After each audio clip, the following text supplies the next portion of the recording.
കാസർഗോഡ് മൊഗ്രാലിൽ അതിഥി തൊഴിലാളിയെ തീ കൊളുത്തി കൊലപ്പെടുത്താൻ ശ്രമം. കർണാടക ഹുബ്ബള്ളി സ്വദേശി അബ്ദുൽ ഗഫൂറിനാണ് പൊള്ളലേറ്റത്. തമിഴ്നാട് സ്വദേശികളായ 4 അംഗ സംഘമാണ് ആക്രമണത്തിന് പിന്നിൽ. വിവരങ്ങളുമായി സിജു കണ്ണൻ ചേരുന്നുണ്ട്. സിജു, എന്തടിസ്ഥാനത്തിലാണ് ഈ ഒരു അക്രമം നടന്നിരിക്കുന്നത്? നിലവിലത്തെ സാഹചര്യം എന്താണ്?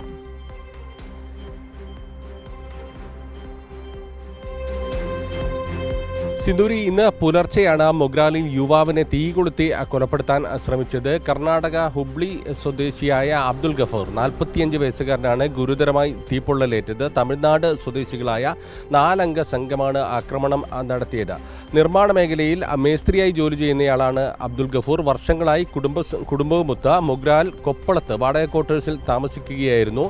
ഇയാൾക്കൊപ്പം നേരത്തെ ജോലി ചെയ്തിരുന്ന 4 അംഗ തമിഴ്നാട് സംഘമാണ് ആക്രമണം നടത്തിയത് എന്നാണ് വിവരം. ഇന്ന് പുലർച്ചെ മൊഗ്രാൽ റെയിൽവേ അടിപ്പാതയ്ക്ക് സമീപത്ത് വെച്ചായിരുന്നു ആക്രമണം. 4 പേർ ഇവിടെ ഒളിച്ചു നിൽക്കുകയായിരുന്നു.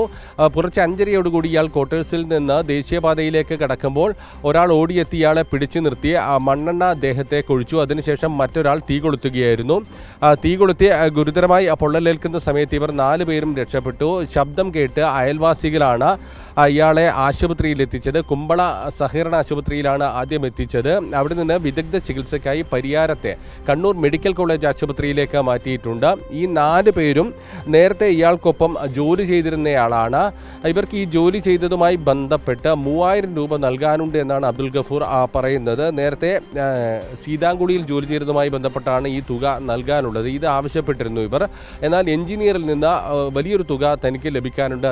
ലഭിച്ചതിന് ശേഷം ഇത് നൽകാമെന്ന് ഇവരോട് പറഞ്ഞിരുന്നു. എന്നാൽ കഴിഞ്ഞ ദിവസം പോലീസാണെന്ന വ്യാജേന വിളിച്ച് ഭീഷണിപ്പെടുത്തുകയും ചെയ്തിരുന്നു. അതിൻ്റെ പേരിലാണ് മണ്ണെണ്ണയൊഴിച്ച് തീ കൊളുത്തി കൊലപ്പെടുത്താൻ ശ്രമിച്ചത് എന്നാണ് വിവരം. കുമ്പള പോലീസ് പ്രതികളെ കണ്ടെത്തുന്നതിന് അന്വേഷണം ആരംഭിച്ചിട്ടുണ്ട്. നിലവിൽ നടത്തിയ അന്വേഷണത്തിൽ ഇവർ തളങ്കരയിലെ ക്വാർട്ടേഴ്സിലാണ് താമസിച്ചിരുന്നത് എന്ന വിവരം ലഭിച്ചിട്ടുണ്ട്. പ്രതികൾ രക്ഷപ്പെടുന്നതിന് മുമ്പായി ഇവരെ കണ്ടെത്താനുള്ള ശ്രമത്തിലാണ് പോലീസ്.